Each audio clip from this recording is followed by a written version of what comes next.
my son said mama for the first time and I was on a meeting and I just lost it. I'm like, I cannot live like this anymore. Like I got into business to be free. Like I'm making stupid money, like $12,000 a month. But what if I can do this better? Welcome to Behind Their Success. This podcast is for people who are feeling stuck on their entrepreneur journey or in their careers. It's for people who want to scale and grow their businesses, learn about the power of mindset, or they just know there's more out there and they want to start making changes. I'm Peyton Squires, the host of the podcast. I was never cut out to be an employee, and when I was an employee, I was bored out of my mind. So I made a plan. I studied and passed the CPA exam in 8 months while working, all with the end goal in mind of quitting my job and starting my own business. I did that in 2014 and has been an amazing wild ride since. So now let's hear from other entrepreneurs and what mindsets, and probably more important, what actions they have taken that have created and led to their success. Welcome everybody back to Behind Their Success podcast. I am Peyton Squires, the host, and today we have Meaghan Long. She is an ex-bartender with a 10th grade education who has struggled with addiction and anorexia for 15 years. She even considered taking her life at one point. But the COVID-19 pandemic was the beginning of her sober journey. Through that journey, she had a son that was born actually one day before she hit her 1-year anniversary of sobriety. Since then, she has built 2 multi-six-figure businesses in a 2-year time span. Her methodology is centered in creating a business that fits your life and allows you to instill freedom at every moment in line with your values. So tell us, you got, in the intro there, you got a really cool story, really cool background. I would love to hear more about it. I mean, if we're going like back to the beginning, I was never someone that really fit in. I didn't like school. My parents and I didn't get along, in like extreme energy. And I dealt with mental health at like a very young age, like 7 or 8 years old. I was in therapy and medications and all that stuff. And at one point I just kind of hit the reject button. And like, I don't belong here in this family. I don't belong here at school. And I had been working in the restaurant industry for a couple of years. And at 15 years old in a breakfast spot, making $100 a day, that felt like a gold mine. I felt like I won the lottery. And I was fortunate to work around other women that had similar stories, and they took me in. So like women in their 30s that taught me how to act older than you are so I could go rent an apartment and, pay my bills and certain things. So I started living a lifestyle of someone a lot older than me, which also brought me into the bar industry. So drinking was introduced alongside the eating disorder and depression and anxiety. And drinking was really my escape, my family. That was a lot of pain in my life. And I leaned heavily on relationships at work to keep me in survival mode. And I started to have more problems with my eating disorder. And I was inpatient 11 times across a 15-year time span: heart failure, liver failure, kidney failure. And never once in those moments when like a doctor would be saying to me, like, you're going to die if you keep doing this, did I actually believe it to be truthful. I thought they were just trying to scare me and like, it's not so serious.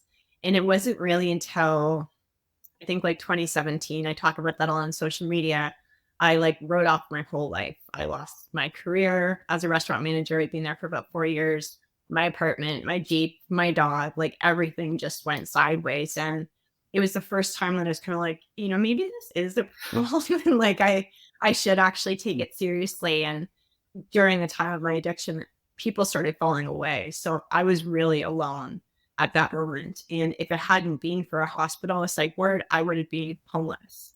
And I didn't stop drinking. I was able to recover at that point from my anorexia and not inpatient. And I was living on a sailboat at the time, and I felt very at peace being in water. And I started learning more about like recovery communities. And my dad has been sober like 20 years or something like that. My mom is in a home for alcohol-induced dementia. So it's like, it's in our family. And I started to seek freedom from myself. And 2019 is when I started in a recovery community. And I started thinking about things like, maybe I can go back to school. Like maybe I'm not this black sheep. It wasn't until 2020 that I really started to take it seriously, but this suicidal ideation started coming up for me as well. So I managed to get through 2020, and that's the year that I think changed a lot of people's lives. But I fell in love with a man on the internet who is currently my husband, and we had our son Hunter. And being pregnant and being like freshly sober, I was 3 or 4 months sober. It's something that really did change the course of my life. And he's been the driving force in a lot of what I do in staying sober and helping other moms find their way in business. And I opened my first business May 2022 as a virtual assistant, scaled that business very quickly. I built a team, hired coaches. They've been a huge part of my journey. And then I got into coaching myself, which did not go well when I first started, by the way. I was someone that would be considered like a failed coach. I had like 4 clients over a 6 month time frame.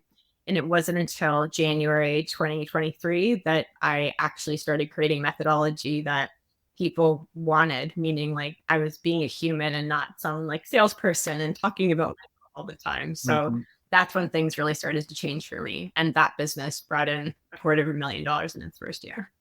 That's amazing. That's an amazing story. Like I kind of wrote down a note while you were talking there that to me, it seemed like maybe the turning point is you say you're isolated, but one of the main turning points was getting in that community, right? Tell me a little bit more about that, a community and how it affected you.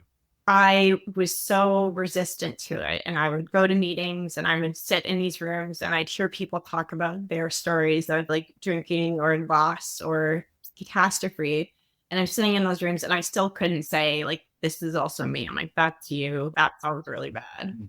But if you sit in those rooms long enough, you're going to hear your story. And having strong women in my life in that community, it's being poignant for me because when they say like, hey, like I see you, and I listen to speakers and they talk about leaving home early or not completing school or being in an abusive relationship. And it's like, oh, like I see a little bit of me in you.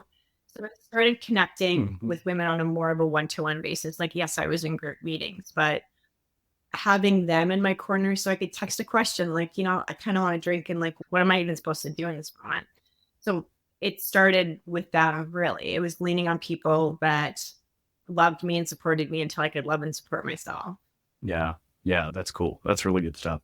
So after through all that journey and all dealing with a lot of the stuff in your background, you started 2 businesses, right? A virtual assistant business and then a coaching business. Tell us a little bit more about those 2. I kind of was pushed off what felt like a ledge into the virtual assistant world. I had decided to cut off my maternity leave. A bartender salary for maternity leave in Canada was like $600 a month, which doesn't do much of anything. And I kept having this thought come up about transferable skills. The recovery community talks about it. My recovery mentor talked about it. And then I started seeing it on social media. And it's like that red car theory. Once you see something or hear it, like you just can't ignore it. And there was a woman in the States that was talking about a virtual assistant business and she could stay home with her kids. And that was something that I had to do just because there's no daycare here. And I don't have an education. So even if I wanted to be an admin for a company virtually, it was like university degree and like 4 years experience. I'm like, I just want like something that I can do at home that's kind of fun. And I cut off my maternity leave to pursue this with 0 business knowledge, 0 background. The one thing that I know that I am good at is being good to other people. So this business for me started the understanding and connection that being a good human for other good humans is really what a service-based business is. So I leaned into that. And I told my story very honestly from day one. I'm a very open person when it comes to conversations about mental health and motherhood and addiction. And it served like a really great purpose for me in deepening connections. So I mean, by my second month, I was making $5,000 a month and like I was busy. My son would have been like 6 or 7 months old and it felt like nothing I've ever experienced. I've never been in a job where I felt that good about what I was doing. And it just kept growing. Referrals started coming in. And the first coach that I worked with, the goal was to build a team. I'd already hired someone not really understanding the logistics of it. But because of my story, she said, not a lot of people get to $5,000 a month without a coach. And I think that you have a story to share with your mental health and like, you know, your kind of grand rising. And I was really resistant to it because I didn't have a good connotation with coaches. I thought that they were very pushy and they just wanted to sell you shit. Yeah. And that's just not who I am. I'm like, yeah, I want to help people, but like, what am I supposed to do? Get up and say like 1 spot left for my coaching program, which I did, by the way, and it didn't go very well. So I launched my first program, Feelings to Freedom. I had beta clients right out of the gate, but I was still an online business manager. I still had the virtual assistant team. So we're talking like 60, 70 hours a work week and like crazy. My husband was not happy with me, gratefully so. And like, there was a moment that I can remember. My office at the time was in the basement. And my son said mama for the first time, and I was on a meeting, and I just lost it. I'm like, I cannot live like this anymore. Like, I got into business to be free. Like, I'm making stupid money, like $12,000 a month. But what if I can do this better? So January was my plan to quit my online business stuff as like someone that's in the business, and I wanted to start coaching, but nobody wanted to work with me. Hundreds of sales calls over December, nothing. And I realized, like, Hmm. you don't actually know everything, Meaghan. Like, yes, you're very stubborn, but you can't like outwork this. So I hired another coach who really helped shape my journey. I was like, you actually just really need to be yourself and like talk to people on a human level and give value, which is very different than how my previous business coach had suggested to do things. And within 4 or 5 days, I had filled out my one-to-one coaching, and that would have been February of last year. And it just took off. And December of last year, I had decided that I didn't want to coach people that are just starting their business anymore. I wanted to help people scale. I was hitting 20, 25, $27,000 months, and I wanted to help coaches like me that have this experience. They have this beautiful gift to share with the world. They really want to help other people. They have a story to tell, but they don't know how to talk about it in a way that's like about other people and not about themselves. So I launched a second program, Scaling with Heart, which is my core offer now. And I closed Freelance Freedom, my first coaching program, in April of this year. And then I opened membership. You're talking about connecting with people on a different, a deeper level or a human level. And that vulnerability is what that connection is, right? Being vulnerable with people, it really allows that connection to grow. And also having the story of having the trials and all the junk that you went through in your life actually qualifies you even more so to help people that came from that same type of background. You ever hear Ed Milet talk? He talks about you're most qualified to help the person you used to be, right? Pretty interesting stuff. Yeah. Meaghan, you've done a lot of cool stuff. Tell us, what do you think's your best skill that helps you do what you do?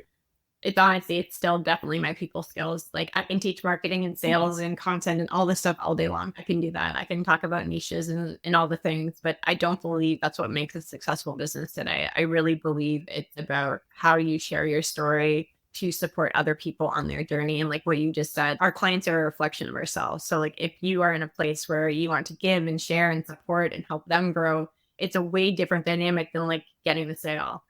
And that probably for me, I mean, bar none. I still have coaching clients from when I first opened my program, like one-to-one clients that have signed up for every single thing that I've posted about since, any program, any membership. And I truly believe it's not just because of what's in the content. I don't believe that's it. It's because that they want to still work together in different dynamics. And when you find your person, you find your person. So I think how I share and how much value I give, I'm like an all in person. So when someone makes a decision to work with me, we're in this together. It's not this like, here's the online content or like, try this strategy. It's, hey, like, I hear that you're stuck. Let's talk about it on a coaching call or send me some voice notes and let's walk through this together. Because at this stage, I've been in multiple niches and multiple businesses at different growth parts. So I'm aware of what that feels like for themselves, for their families, their mindset, and how can we work through this together? Because I think that a lot of people get stuck. And I used to be this way, is I can just outwork it, or I can just work harder, or maybe it's just another strategy. 100% of the time, it's not another strategy. It's almost always how we think, right? So I would say I'd had similar path on that kind of journey, is realizing that really all the problems are you, right? You're literally all the problems and all the solutions at the same time, right? As the leader, as the owner of the business or what have you, it's, if there's a problem, there's nowhere to look but to you. You're the one that's got to solve it. And honestly, you're probably the one that created it from your lack of skills or whatever, right? So what would you say is the best decision you've made on this journey? not getting up when shit gets hard, 100%. Like, I watch a lot of people give up before it gets good. And I think long-term focus is something that we need in business, but it's also hard when there's bills or responsibilities or whatever the case may be. Hiring mentors. I worked with over 5 mentors over the last 2 years, all for different reasons and different assets. And I'm really grateful that I chose to keep reinvesting, because they collapse time around what I want to do. So could I get there? 100%. Is it going to take me longer, more frustration, time, energy, all the things for sure? And having a team. I've had a team really in my corner since my second or third month in business. And it's one of the best decisions I've made because I get to focus on the core of my business, which is my coaching clients. And that's my sales and my marketing. I don't have to think about contracts, payments, emails, anything in the background. And it's something that has really allowed me to also have more time freedom. So I think those three things are what I would suggest to someone, even if you're new, and you're like, I can do this all on my own. You can, you absolutely can. But if you want to be making money and signing clients, please go do that.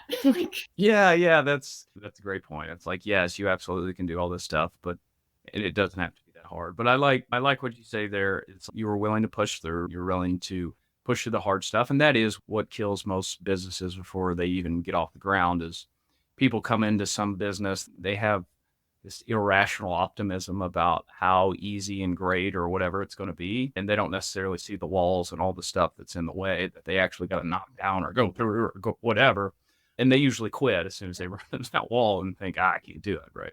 And then I love that you talk about hiring mentors, right? You talk about collapsing time. And that's something I wish I would have done even sooner in my business. No, I really got into, I guess I haven't really hired a lot of direct coaches other than I read a lot, right? I read a lot of books, listen to a lot of podcasts, and that has been a lot of my, I would say, mentorship type stuff. But yeah, it was like you can read one book and man, you just save 3 years off your journey because of an idea that was in there, right? That's cool. What's one big mistake you've made on your journey here? Big mistake. I don't know if I have just one. There's a lot. Yeah, we all got tons of them, right? But one that you feel like you've learned from or made a certainly an impact on the path you took.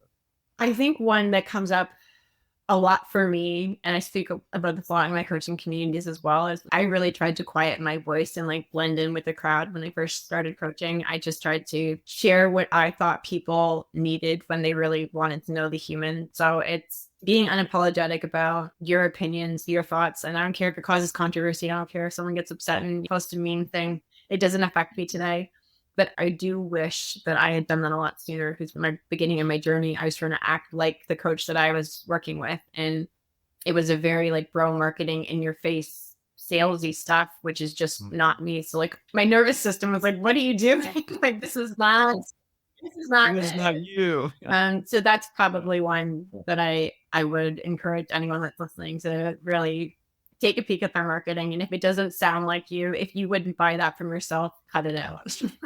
Yeah, a huge reason why that's not going to work is you can't sell anything you really don't believe in, or really not at any level, right? And then also too, it's like you say you're wanting to blend in or be like everybody else, and if you're that, like you're not interesting, right? Like no one wants to. Oh man, I want to hire this coach that is not interesting. Yeah.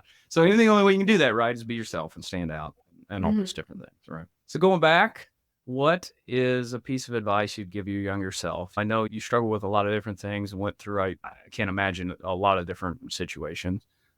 What's a piece of advice you could give your younger self? The weight of other people's opinions is heavy, and like not to take that on. I'm actually like a really sensitive human, and it was probably also a reason why I drank so much. Like someone would say something and I would stay with me for like months, and just someone else's opinion.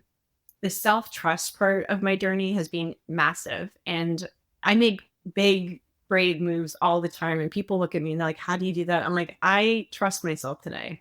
It might not work out. It might not be my best move ever, but I learned. I don't believe that there's like a loss in anything. It's all experience on all this data that we get to collect in our lives. We get to compile that and then make better decisions. So I think a lot of it is about perspective. And if I could tell my younger self anything, it's like, don't share what other people think about you. But I just through this conversation, I can tell that's really hard for you. It's really hard for me as well because your outgoingness, your socialness, all of that is great and it's great skill. But that also means you really care about what other people think, right? You're really attuned to other people and how they're feeling. And yeah, that can be a hindrance, right? I don't know if you've ever taken it like a culture index is a personality test that I use a lot in my business and trying to size you up to see what portfolio you are or profile you are. And I can tell you have a really high B. The measurement in their B is sociability, which is outgoing and connection and all those good stuff. But yeah, the flip side of that is you're sensitive to other people. Yeah, I think as humans, and again, like I'm sensitive, I'm a huge empath. Like I'll look at something and I'll read it, and I'm like, oh, maybe I really should have thought about this. But I'm like, wait a second, it's not for that person. My business in what I do and what I stand for is not for that individual that wants to keyboard warrior on the internet. That is not my people. I do the people that are Yeah. excited and overjoyed to have someone share as honesty that I do. Because it's a ripple effect. They end up doing the same thing. We have clients right now talking about their cancer journey and their abuse recovery journey. And it just, those moments always will outweigh those little pieces where people are like, oh, like, why would you even post your opinion? I'm like, well, works for some, doesn't work for others, I guess. Yeah, it's tough. It's something I certainly struggle with a lot over the years, and I've gotten a lot better at it. But what you're doing is you've done the healing, you've done the work to not let that affect you as much, or at least put it in the right perspective, right? Of at least my opinion on the stuff is like 200 years from now, no one's going to know likely any of us even exist. Everybody we know, everybody we knew, everybody's going to be dead. And with that being a fact and being true, like, why do you care? Like, why do you care what necessarily other people think? But it is so ingrained in us as humans and being able to connect with people. It's just a big part of our survival. I always play the tape forward. Like, is this really going to matter? Tomorrow, even, never mind 6 months. And if it doesn't, well, this is a drop in the bucket. Get used to it. Yeah. And the further and further you zoom out, it matters less and less. So it's often just a matter of changing your perspective. So Meaghan, tell people how they can connect with you. What's the best way they can get a hold of you or interact with you? I know you got your coaching programs. Tell us the best way people can interact with you. I answer all of my messages, my emails myself. So whether you connect with me on Instagram or you wind up in our Facebook group, it is all me. Same with emails.